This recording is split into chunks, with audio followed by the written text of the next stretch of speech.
Me and my friend went to see the latest Godzilla film at the Odeon in Warrington last night, and it gave me the idea for discussion. Will we ever have a technology to shrink down living things? Well, this Godzilla is a dinosaur-like monster that's going on a rampage, destroying buildings and killing people. Well, at the beginning of the film, he eats some soldiers to be perfectly, but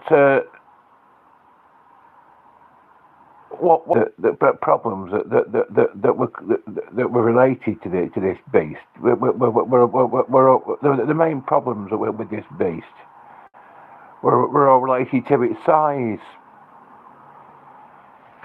If we've learned how to shrink down. We've learned how to make everything smaller and cheaper by shrinking down electronic circuits, haven't we? That's why the fact that we've learned how to shrink down electronic circuits has led to me being able to do this film, to do this discussion on my phone right now, so that you can all watch it. That's the technology that I'm using to do that is only possible because we've learned how to shrink electronic circuits down.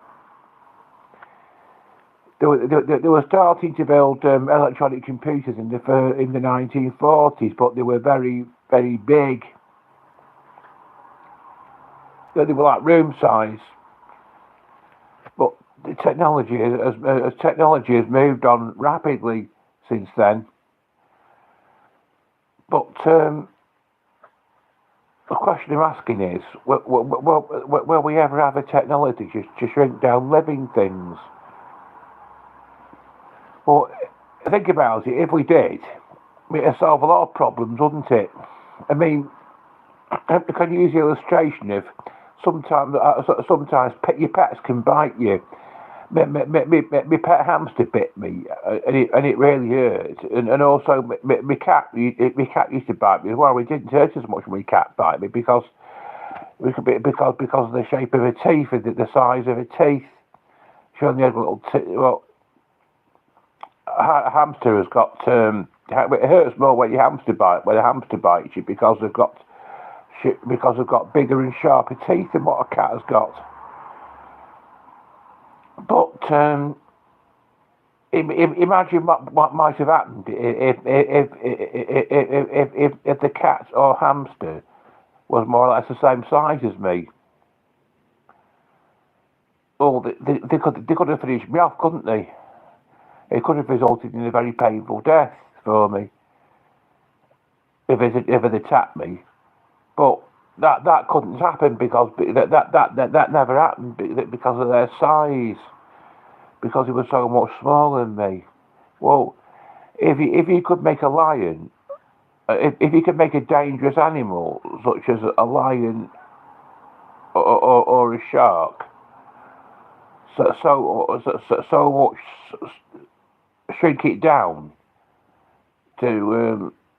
If you could shrink a shark down to the size where you can keep it in a goldfish bowl,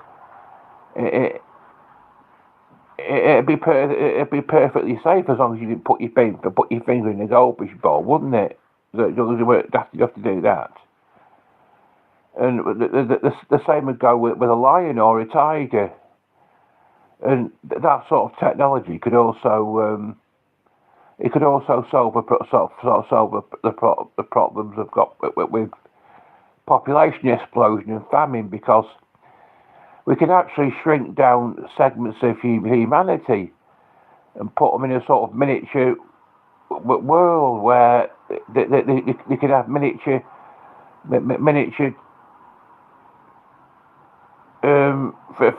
fruit trees, so they could have miniature fruit to eat. But you could shrink humans down and also shrink shrink trees and plants down so they could have miniature fruit to eat, and shrink the animals so they could have meat to eat as well. You know, you could create a sort of miniature worlds. Segments of humanity could go and volunteer to live in segments, live in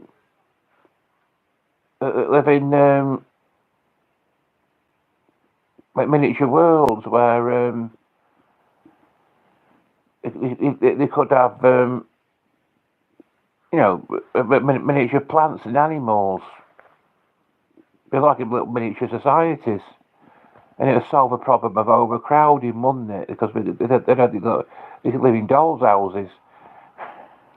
I think it's probably beginning to sound stupid now, aren't it, really? I mean, I could talk the iron leg off a donkey. I probably should talk rubbish. But this film, the latest Godzilla film, it did give me that's the idea it gave me, because we've learned how to shrink electronic circuits down. What if we could do the same with life?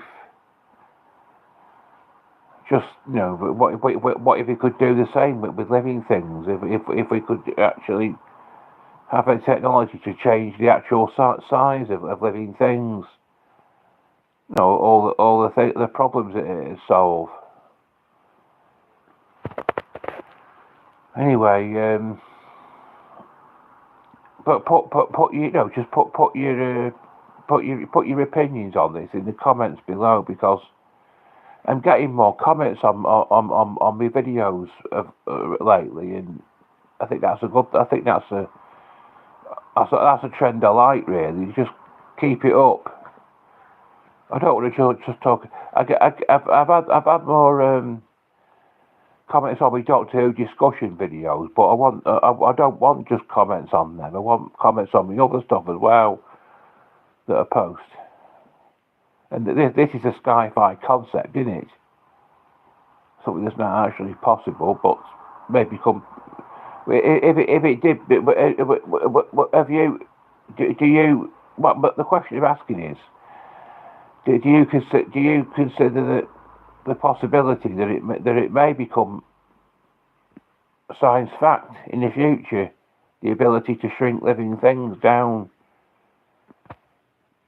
I've done similar discussions to this on time travel, haven't I? No, the possibility of that might exist at some stage in the future. Anyway, I think it's all food for thought, isn't it?